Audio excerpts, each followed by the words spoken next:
hey, hey, hey, the American way. Bye, bye, bye, bye to a fair way of life.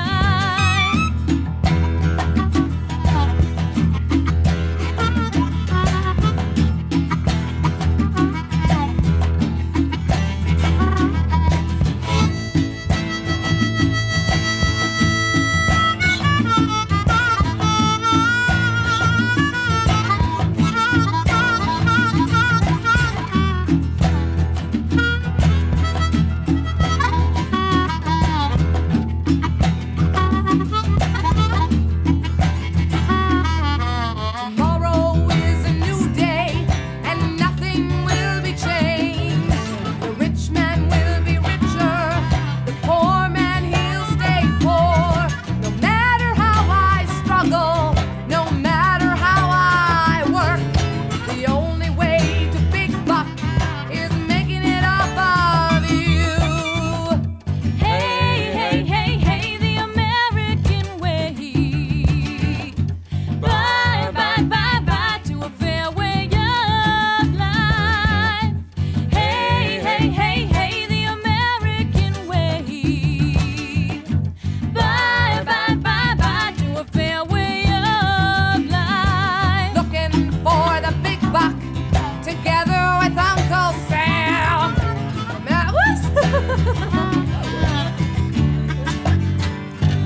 Okay.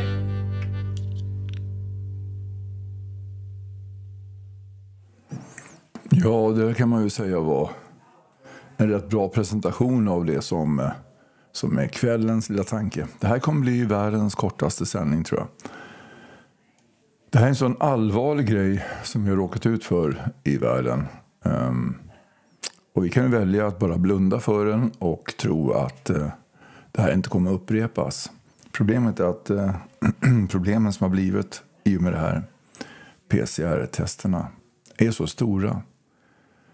Så att jag tror inte att det kommer att glömmas bort. Så många av de andra grejerna som har hänt, konstiga, stora saker där människorna har verkligen gjort konstiga saker mot sina medmänniskor.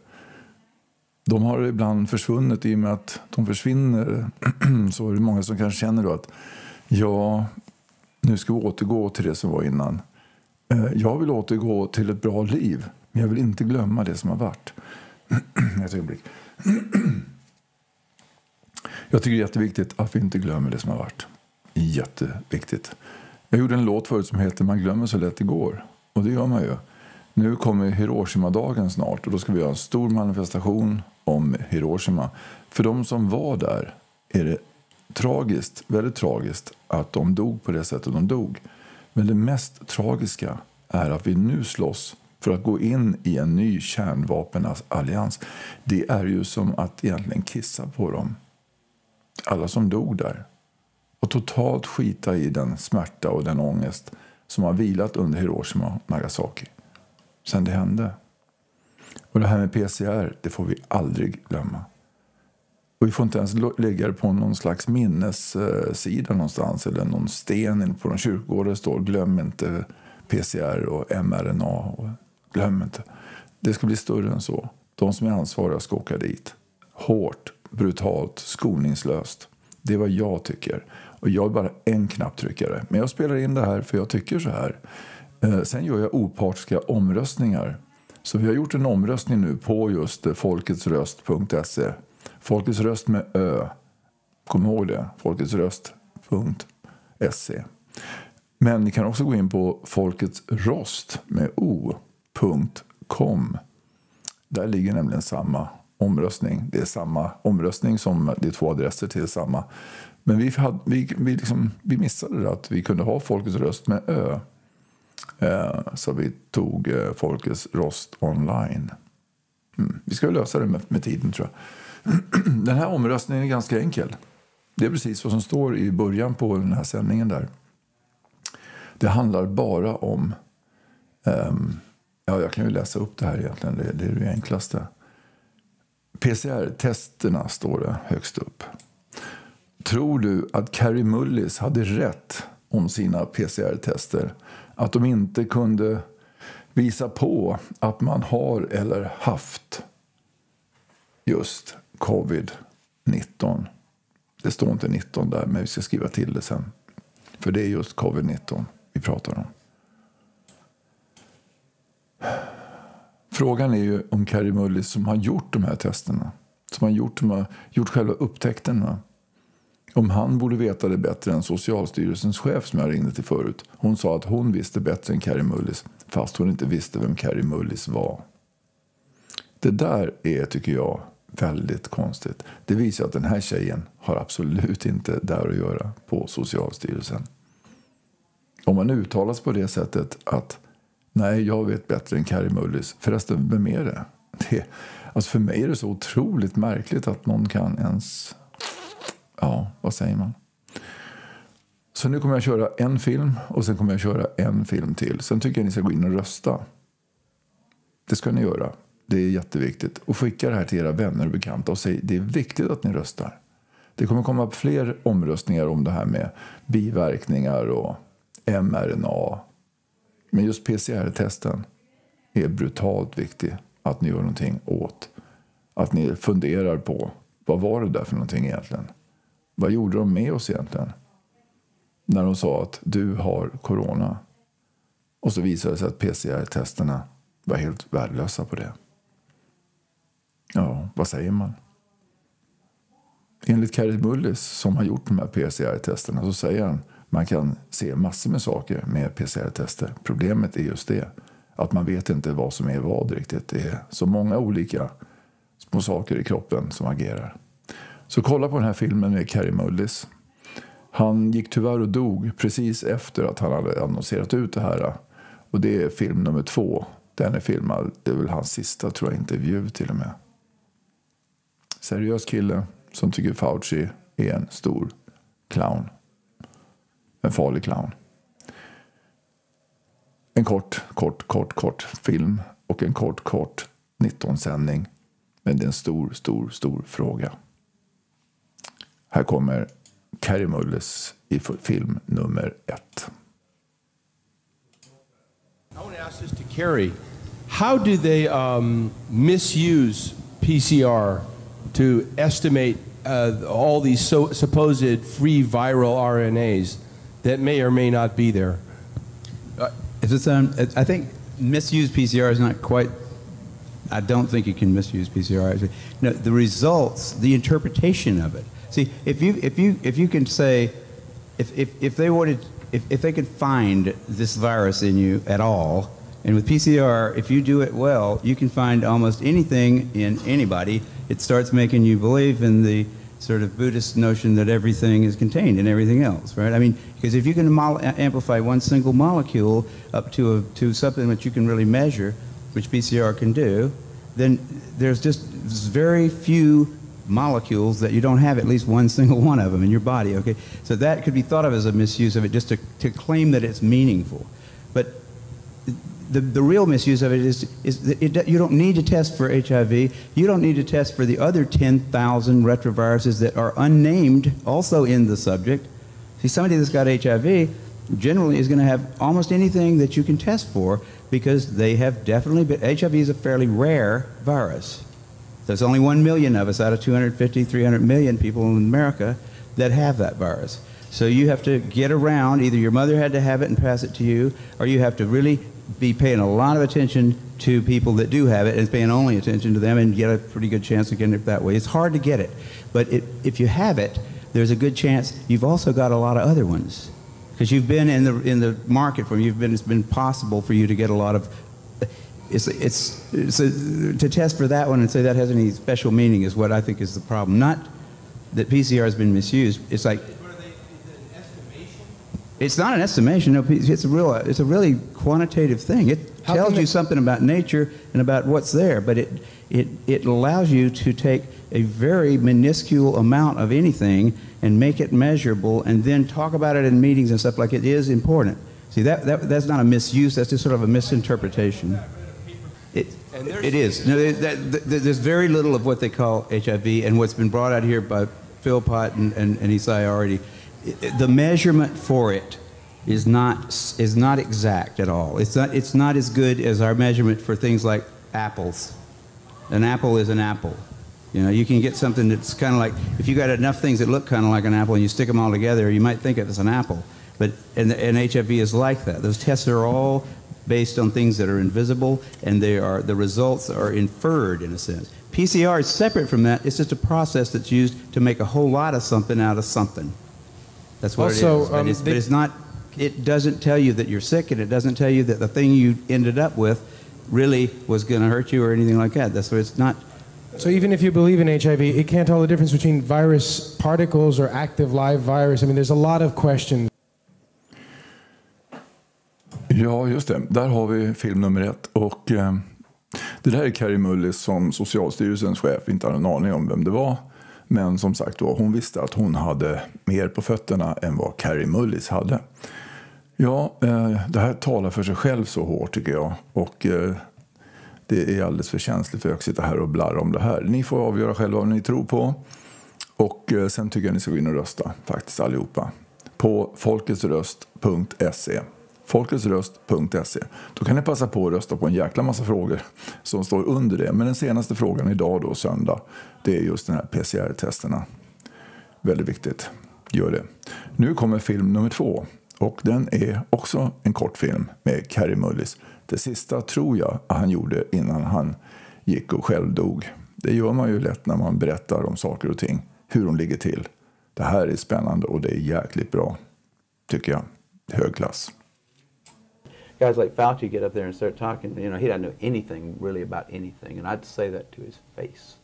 Nothing. The man thinks you can take a blood sample and stick it in an electron microscope, and if it's got a virus in there, you'll know it.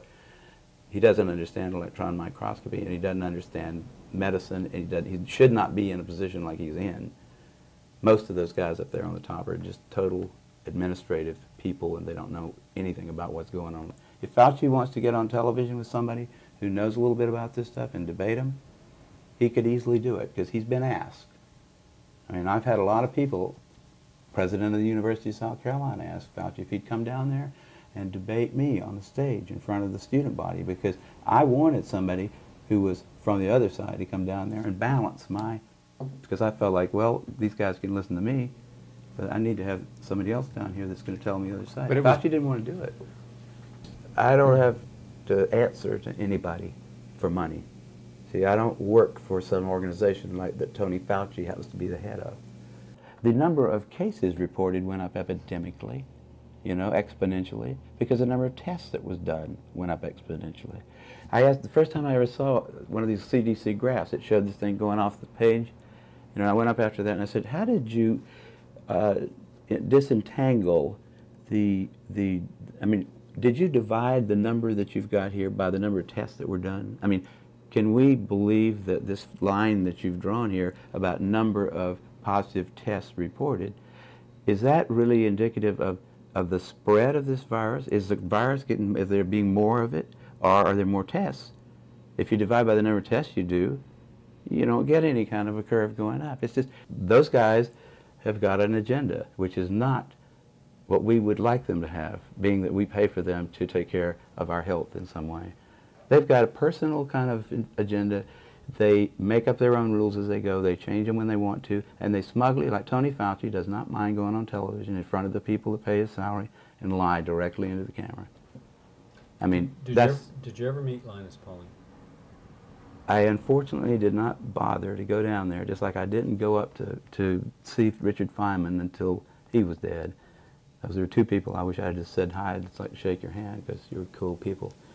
I knew Linus Pauling for a long time, and I found it interesting that of all the Nobel laureates in the United States and around the world,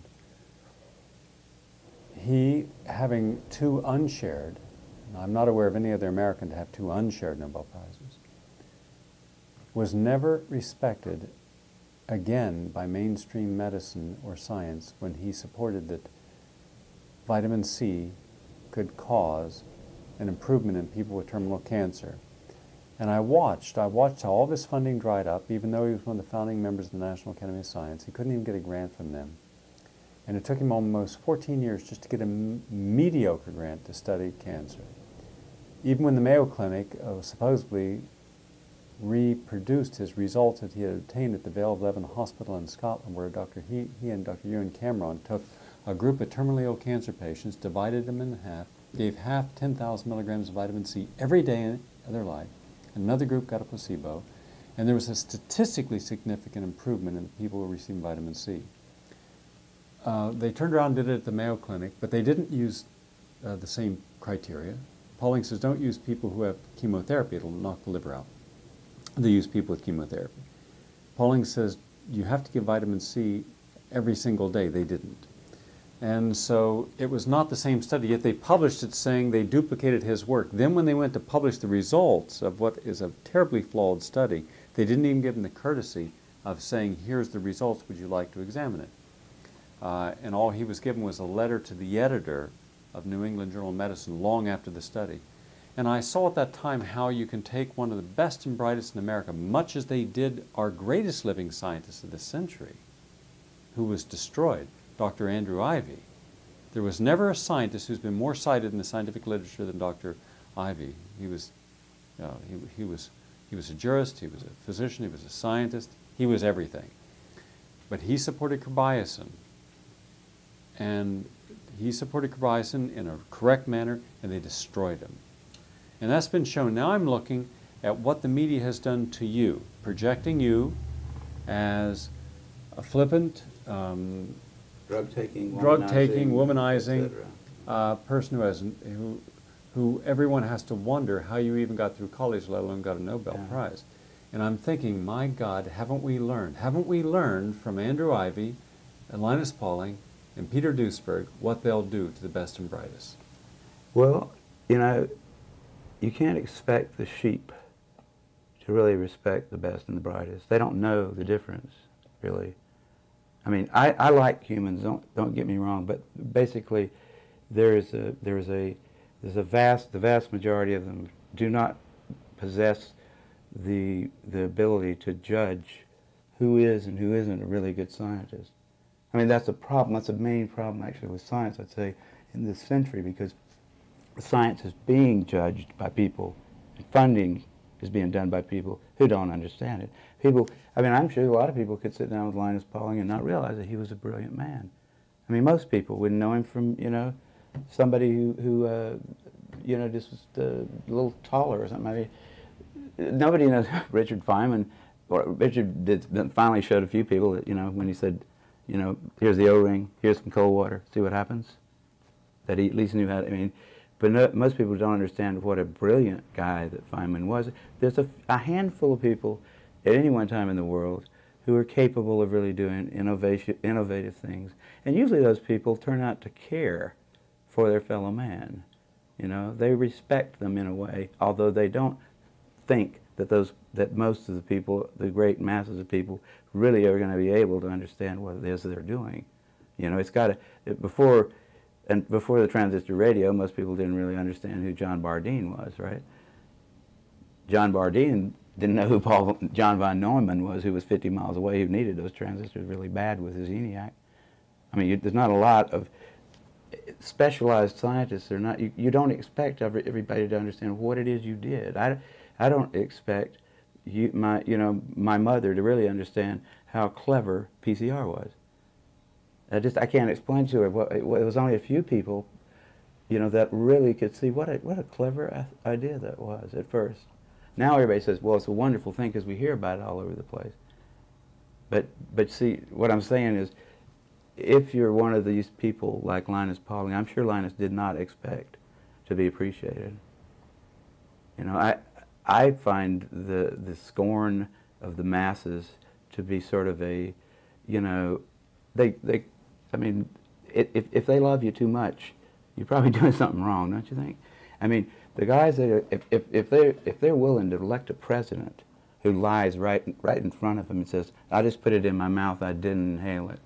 And by the way, Mr. President, it's illegal to have it in your mouth too, whether you inhale it or not. You know, but somehow people say, well, that's such a clever way of getting around that issue. Wasn't he? He's a real diplomat, right? He's a lying bastard, is what he is. But we elected him. You know, there wasn't a whole lot of other possibilities. There never is. But that's the kind of people that you don't expect them to know whether Linus Pauling would be. You know, Linus's first paper about that business of ascorbic acid is all it took to convince me, just the theory. He says, look, here's where we came from. 20 million years ago, we're eating the tops of green plants, the little leaves. We're doing it all day long. It's not a very rich substance. It's got a lot of vitamins in it, and we don't cook it so to destroy the vitamin C.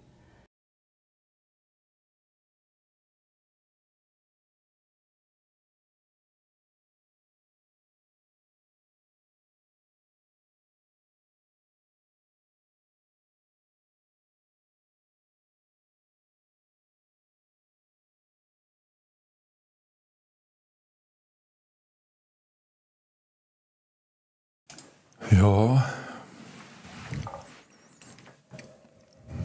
jag tycker den där bilden bör sjunka in lite grann. Därav tystnaden. Man kan kalla det för en tyst minut för Kary Mullis. Det är så konstigt att det är så många som försvinner.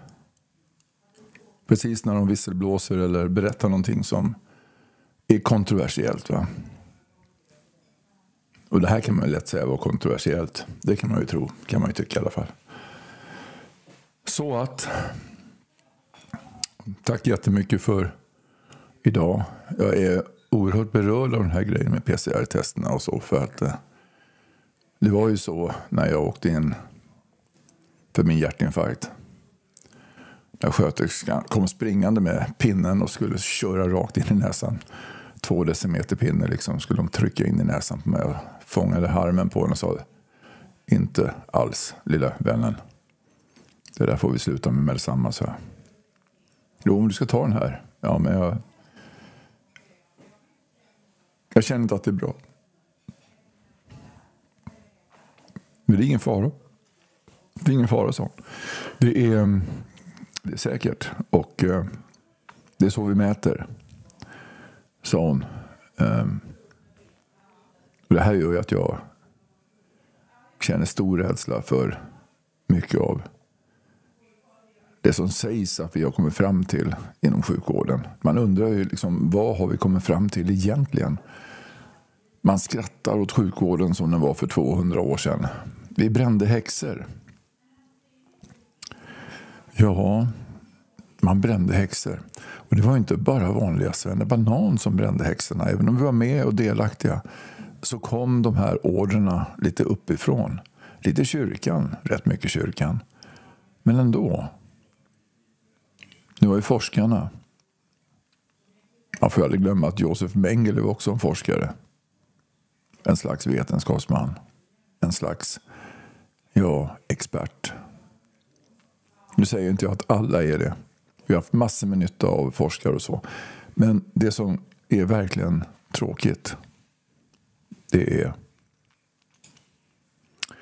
är att forskarna har ett jobb oftast. De är oftast anställda någonstans. De forskar ibland fram saker där man vill ha ett visst resultat. Och så forskar man fram så att det ska se bra ut hela vägen. Och att det var just det där man kom fram till. Och det här med att vi ska käka 67 brödskivor om dagen, som var förut ett pilotfall för många som läser juridik, sa en blivande jurist till mig som jag känner väl. Hon sa att det är någonting man tar upp och visar hur fel det kan bli med statistik till exempel. De hade frågat en massa olika så kallade forskare. De flesta sa att det är svårt att säga, det vet man inte. Men en forskare sa att det kan vara så. Då använder man det i marknadsföringen sen. Vad han hade sagt att det är det vi kan behöva. 67 brödskivor om dagen. Och det stämmer ju inte längre. Man får ju hoppas att man gräver lite hårdare nu i PCR-grejen. Och kommer fram till samma sak. Att 6-7 batcher under sitt liv kanske inte är så bra. Precis som 6-7 brödskivor inte heller är någonting som håller dig vid liv. Jo, det kan hålla dig vid liv, men kan också ta ditt liv i slutändan. All skit vi sätter i oss. Så finns säkert de som säger bröd är inte så farligt. Nej, det är inte så farligt kanske. Om man hade låtit bli för vetet. Man spjälkade upp vetet precis som man gjorde med socker. Så kroppen känner inte igen det vetet som vi har idag. Det är som jag har fått det förklarat av folk som kan. Och sockret är likadant. Man har spjälkat upp det. Det är förstört. Det vita, raffinerade sockret. Hur som helst. Idag blir det en kort sändning. Och jag hoppas att ni tycker att det är någonting att tänka på. PCR förändrade världen. PCR förändrade mångas tankar. Och PCR förändrade mångas liv. Och PCR är någonting vi måste snacka om hela vägen tills vi får reda på vilka det var som visste hur det fungerade men sket i det och körde ut på folk för att vi sen skulle ta göra en masspsykos. Så nu vet vi inte riktigt alls hur framtiden kommer att se ut. Den kommer att se ut kanske lite hur som helst. Jag hoppas att jag har fel. Jag hoppas att alla som säger att det här var farligt. Jag hoppas att vi har fel allihopa. Faktiskt. Jag har väldigt nära vänner som har tagit det här. Och jag hoppas verkligen att jag har fel. Och alla som säger att det här var jättefarligt, att de har fel också. Det hade ju varit mums filibabba faktiskt. Tack för mig jättemycket idag. Idag är det då så söndag och jag tycker ni ska göra något annat än att kolla på dator ikväll. Kanske sitta runt, vad ska man sitta runt? Ett bord i vardagsrummet kanske och prata med varandra. Det ska vi göra här. Jag, Anneli, Nina och Joel. Tack för idag. Tack för att ni finns. Tja.